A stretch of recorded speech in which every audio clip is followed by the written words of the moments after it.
शरीफ एक पूरे दुनिया का सबसे बेहतरीन जगह थी जहाँ पे फिल्म और नुसरत की जो है कन्या खिलती थी और तमाम साइंटिस्ट और तमाम लोग वहाँ पे पढ़ा करते थे और नए नए इन्वेंशन हुआ करते थे। तो उस दौर में चंगेज़ खान ने भी बहुत कोशिश की, लगभग जितनी किताबें जला पाया, बहा पाया, ख़त्म कर पाया उसने किया।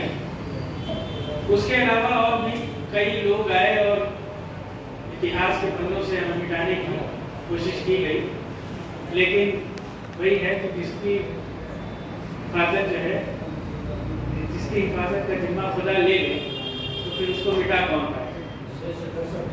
तो इसलिए मैं बहुत शुक्रगुजार हूँ अहसानुल्लाह साहब का और आपके अब्बा जान का कि इस शहर की में आप लोगों ने इतना बड़ा काम किया है। जो कि जैसे कुछ होता है कि आप किसी को कपड़ा बांटो, खाना बांटो, ये ऐसे काम हैं जो कि थोड़ी देर पहनने का कपड़ा खत्म हो जाएगा, खाना खाने के बाद फिर लोग शाम को भूख लगेगी। लेकिन अगर आपने किसी को उसका इतिहास बता दिया, उसकी आत्मा को झिझोड़ दिया, उसको जगा दिया ना, तो उसको फिर ना कपड़ा देने की जरूरत है, ना उसको खाना देने की जरूरत है। वो अपने लिए भी कपड़ा पैदा करिएगा और अपने इलाके के लोगों के लिए व्यवस्था करिए।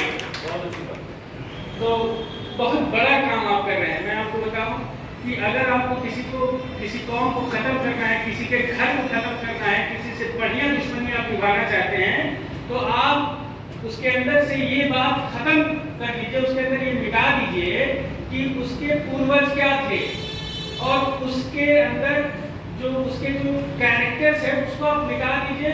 मैं बता रहा हूँ, आपको कोई चार्ज नहीं लगेगा, आपको कोई मारने की जरूरत नहीं है, कोई कत्ल करने की जरूरत नहीं है।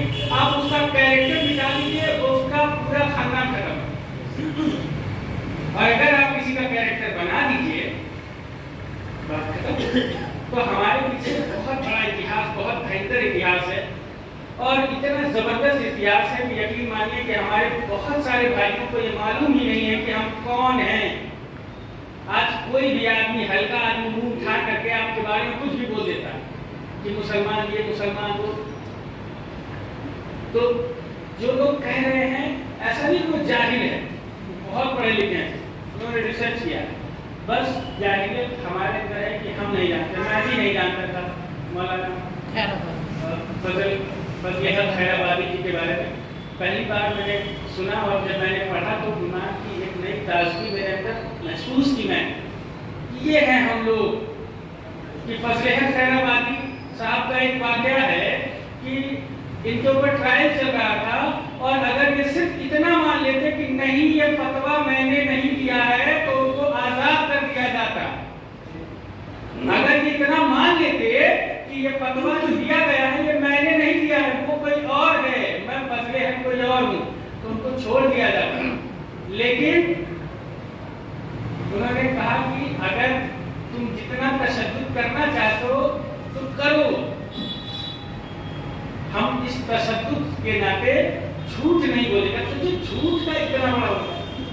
हम अपने आप से अपनी, जैसे आप झूठ बोल सकते हैं किसी से भी, लेकिन आप उसको छोड़ करके चले जाएंगे, अपने आप को छोड़ के कहाँ जाएंगे? आपको तो पता है कि आप सच बोलना चाहिए। ऐसे ही जंग आजादी के बहुत सारे पैमाने थे। भगत सिंह से कह दिया गया था कि तुम माफी मांगो, एक दफा माफी मांग लेते छोड़ दिया जाता। आप तो जानते हैं बहुत सारे लोगों ने 11 बार माफी मांगी थी और को छोड़ भी दिया गया था। उनको वीर कहा जाता है और हमारे भगत सिंह को उनको महावीर कहिए।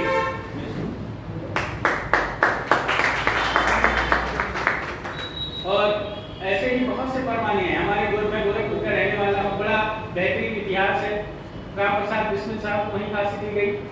आपको वाकया याद होगा कि किस तरीके से राम प्रसाद बिस्मिल से कहा गया कि आप सरकारी गवाह बन जाइए और वो मुसलमान, वो उसका आप साथ दे रहे हैं, मैं उसको जेल में डलवा दूंगा, उसको फांसी दिलवा दूंगा, आप उनके साथ क्यों? और ऐसा ही कुछ वाकया अशफाकुल्लाह खान साहब के साथ हुआ। अशफाकुल्लाह खान साहब से कहा गया कि आप तो मुसलमान हैं, उस काफिर का हक ले रहे हैं, आप उसके लिए जान देना चाहते हैं, आप सरकारी गवाह बन जाइए। लेकिन ना राम प्रसाद बिस्मिल टूटे और ना ही अशफाकुल्लाह खान। ये हमारी विरासत है। हमको अपने कैरेक्टर को बनाना होगा। हमें जानना होगा अपने बारे में, सच बता दूं, जब सुनता हूँ सारी चीज़ों को, जब पढ़ता हूँ सारी चीज़ों को, तो मुझे फक्र होता है अपने बुजुर्गों पे, मुझे शान महसूस होती है अपने बुजुर्गों पे, अलग बहुत ताकत महसूस होती है और लगता है कि मैंने कुछ नहीं किया, लेकिन मुझे मेरे बुजुर्गों ने बहुत कुछ कर दिया है। और दुआ यही है कि हम सब लोगों को इन्हीं लोगों के रास्ते पे चलने की तौफीक अता हो, ताकि दोबारा से हम अपनी शान शौकत वापस चले आए।